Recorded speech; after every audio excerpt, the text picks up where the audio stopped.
This question is from yesterday pa. Wala po ba talagang repercussions yung ginagawa nating pag-assist? Ginawa nating pag-assist doon sa pag-arrest?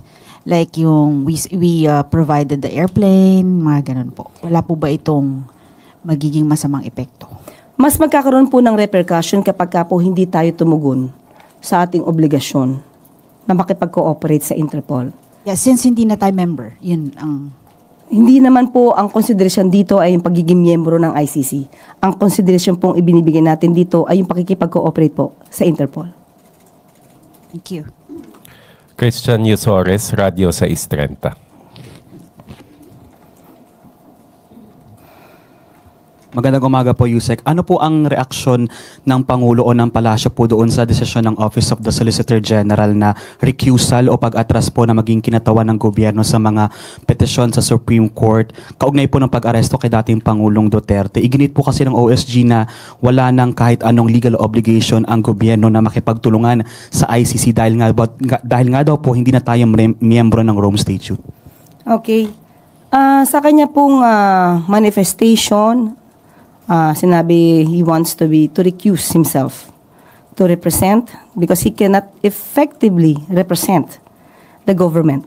First, okay, ginagamit po kasi ito ng ibang mga partido na di umano naniniwala ang Solgen na may kamalian sa ginawa ng pamahalaan sa pakikipagtulungan sa Interpol.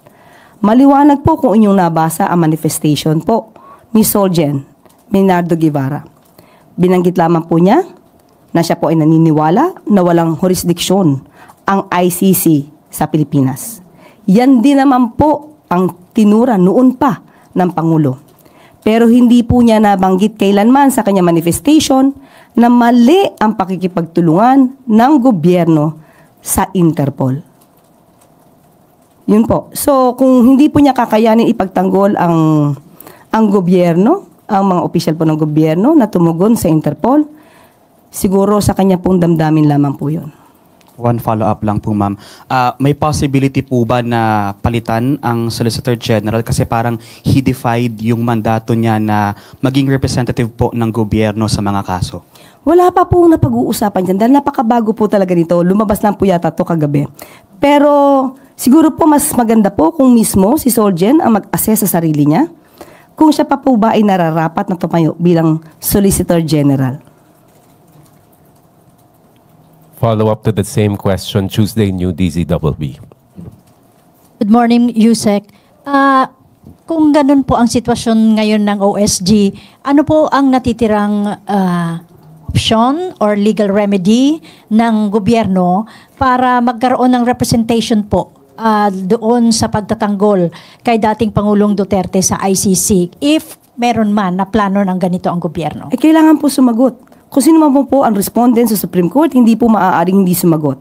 Kailangan po ipagtanggol kung anong ginawa nila at ipagtatanggol po ito base sa batas. Mayroon po bang plano ang pamahalaan natin na kumuha ng legal service ng private counsels to represent the government for that?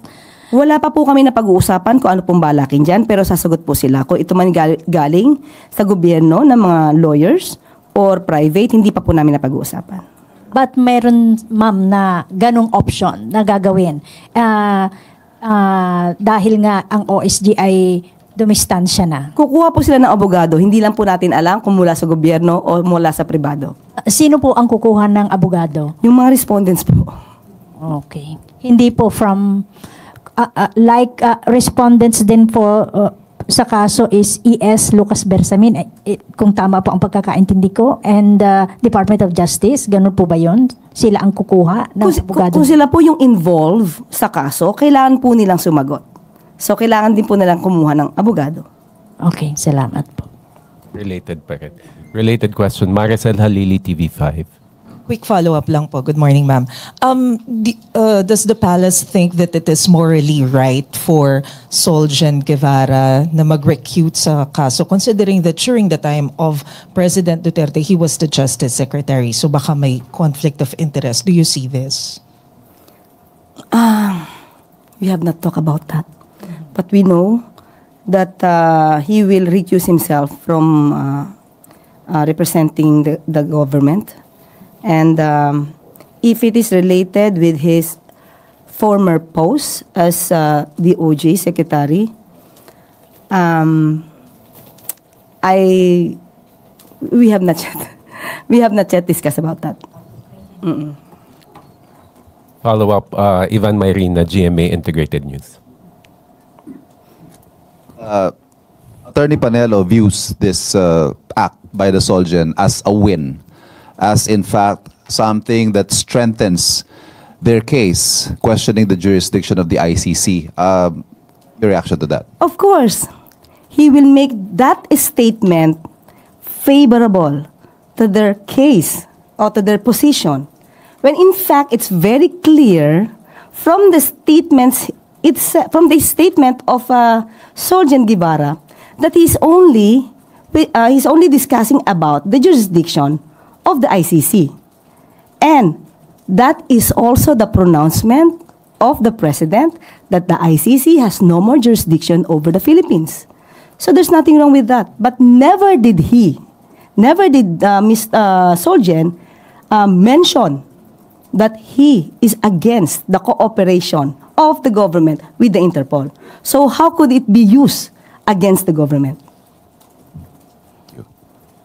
Eden Santos, Net 25. Good morning po, Yusek. Sinabi po ni dating presidential spokesperson Harry Roque na hihingi siya ng political asylum sa Netherlands regarding po dun sa kinakaharap niyang kasong human trafficking at saka yung arrest warrant from the House of Representatives. Ano pong take natin dito? Makaka-apekto po ba ito doon sa mga kinakaharap niyang kaso dito sa bansa? Hindi naman ito makaka-apekto. Unang-una po, magpapile pa lang po yata siya ng petition at hindi pa naman po ito nag-grant. Tandaan po natin, bago po ito mag-grant, dapat mapalabas niya po na may well-founded fear of political persecution. Tandaan din po natin na mga ebidensyang nakalap ng PAOK at that time ay bigla na lang lumapag sa harapan ng PAOK without even any effort. Nakita lang po itong mga dokumentong to, bank documents ni Attorney Harry Roque sa Lucky South 99. Nakita rin ang mga dokumento nung kanyang assistant, A.R. De La Serna, in Lucky South 99. Third, there is also a document referring to contract of lease with a certain manager, alleged manager, of Lucky South 99. Bumaksak lang din po yan sa harapan ng PAOK. So how could there be a political persecution if all the pieces of evidence are overwhelming? So, wala po tayo nakikitang political persecution. Harapin na lang po niya ang kaso niya po dito.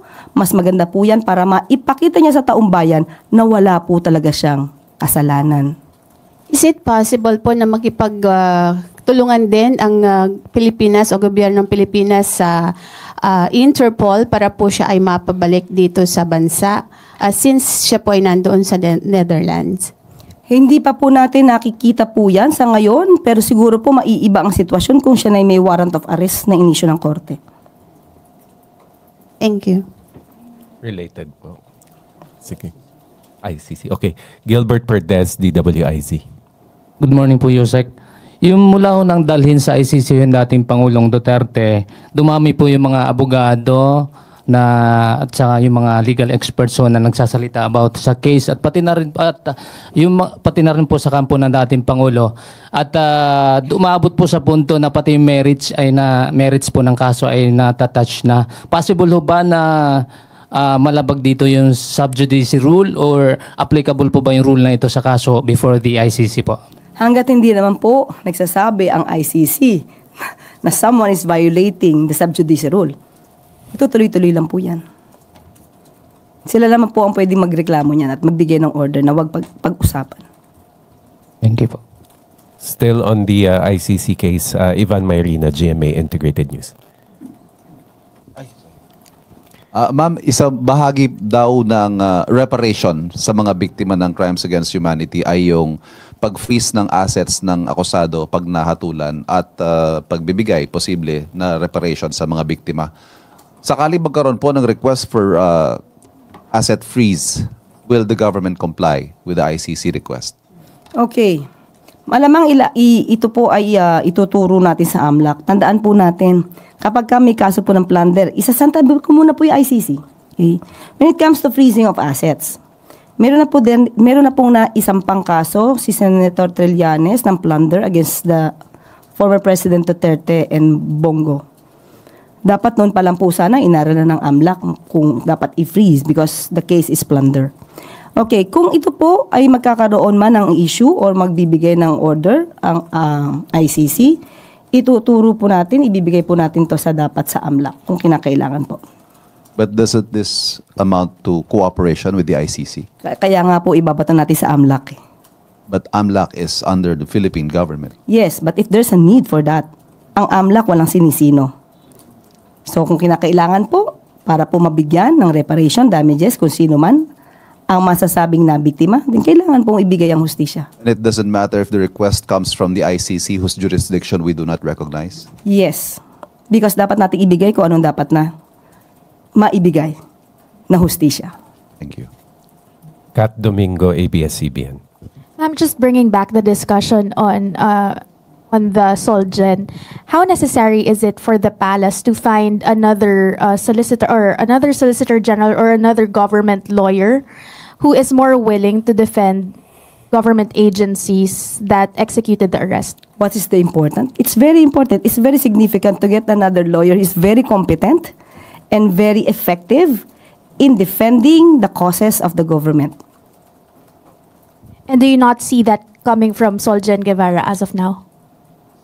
As of the moment, he said he cannot effectively represent the government, so it comes from him. Your assessment, does this warrant a resignation? Well, as I've told a while ago, he should assess himself. But would you at least recommend to the president? No, I would not. A final question from my end, ma'am. With the agencies involved or yung mga accused po dun sa case, or not really the case but the petition, would they receive some sort of assistance from the national government, particularly in Malacanang, when it comes to dealing with this case now that the Solgen has recused? If it talks about official duty, I believe it should be the assistance from the government should be given, considering that it is official duty. They are not performing in their private capacity.